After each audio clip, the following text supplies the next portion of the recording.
El proyecto Looking Glass fue mencionado sin dar muchos detalles por primera vez por Bob Lazar. Después, más denunciantes lo fueron destapando, como por ejemplo Dan Burris y Bill Good, entre otros más. ¿Pero qué es el proyecto Looking Glass? Es un proyecto que consiste en controlar el espacio-tiempo, líneas temporales. La tecnología para viajar en el tiempo provino de la tecnología extraterrestre, de ingeniería inversa. Bob Lazar dijo que el proyecto Looking Glass se utilizaba en la base S4, una base a las afueras del Área 51, en la que Bob Lazar trabajó y fue utilizado para muchos proyectos ocultos. Esta tecnología además permite a psíquicos mejorar sus habilidades, permitiéndoles ver el futuro o el pasado, así como poder materializar objetos y seres a partir del éter. Lo encontraron mientras investigaban en laboratorios del Área 51 la nave del incidente de Roswell.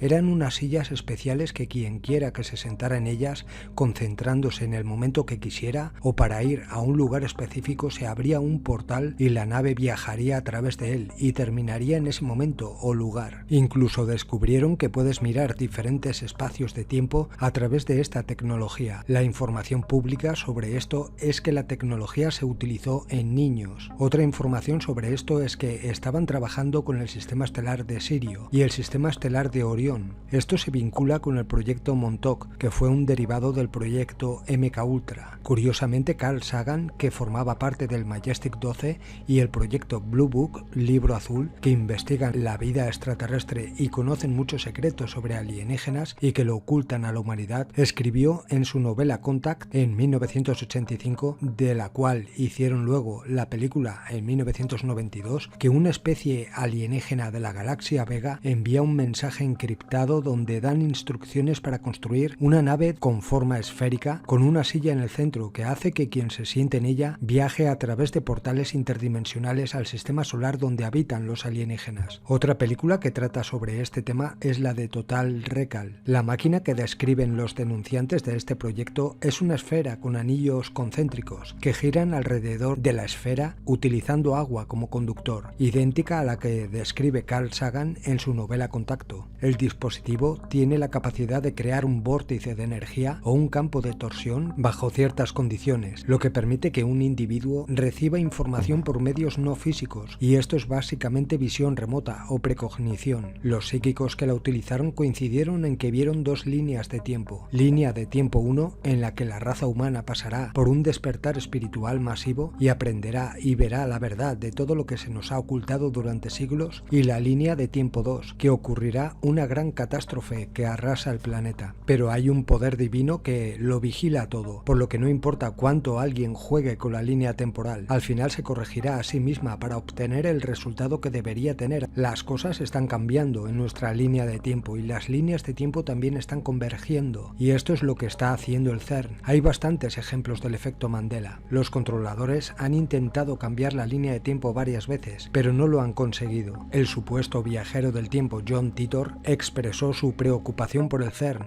y dijo que el CERN está planeando iniciar algunos experimentos y que están creando electrones del tamaño de un agujero negro. También dijo que se crearon dos microsingularidades y dijo que el avance que permitirá esta tecnología ocurrirá cuando el CERN ponga en línea su gran instalación.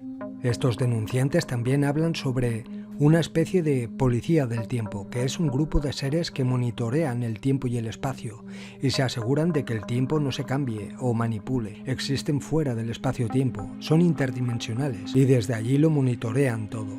Si se manipula algo del tiempo, van a ese punto del tiempo-espacio y lo vuelven a cambiar a lo que debería de suceder. The looking glass shows probabilities, or has shown probabilities. The cube would react with the people present. So there was an alteration, if you will, over what you were seeing from it. It would actually spin out as a yellow disc out of the top of it, where the word yellow book originally came from. Handing this cube around from country to country to the elitists in the countries to look into their own futures so that they could pick the best paths for themselves. And I'm happy to pass along the information. I'm honored to pass along the information that I understand that the Yellow Book is no longer accessible. I will say this to everybody, whomever took it,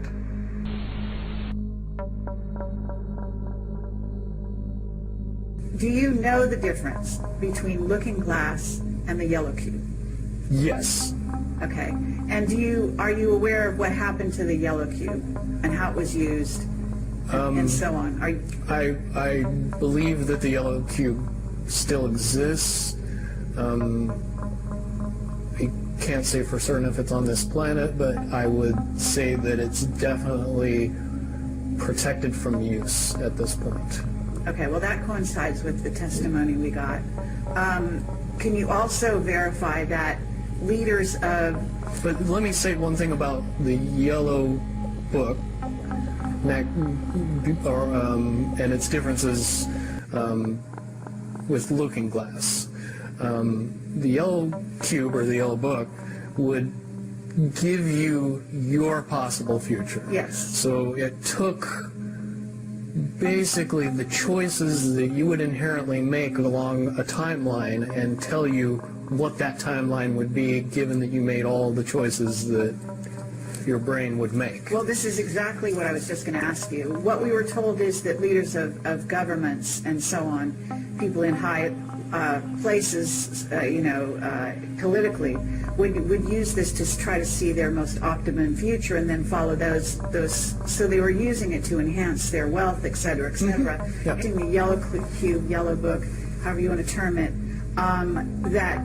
they actually had to use it through an intuitive who had a high vibration, had to be in the vicinity to, in a sense, be the go-between between the person who wanted to use the cube right. and the cube itself, because normally they didn't have the vibration necessary. Correct. And that is a process that would prevent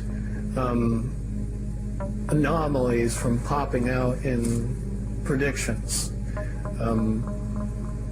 But it wouldn't completely... No, and I'll tell you why. If it was used properly by somebody that knew how to use it and could eliminate their thought process from the machine's effective use, it would be very easy to get an exact, what future holds. Right. However, anybody that has that ability would inherently know that that information could not be given and would be protected.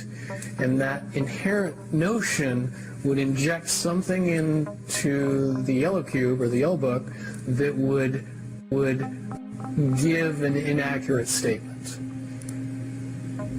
Just by the person that's using its intuition saying, if I tell the truth, it'll be bad.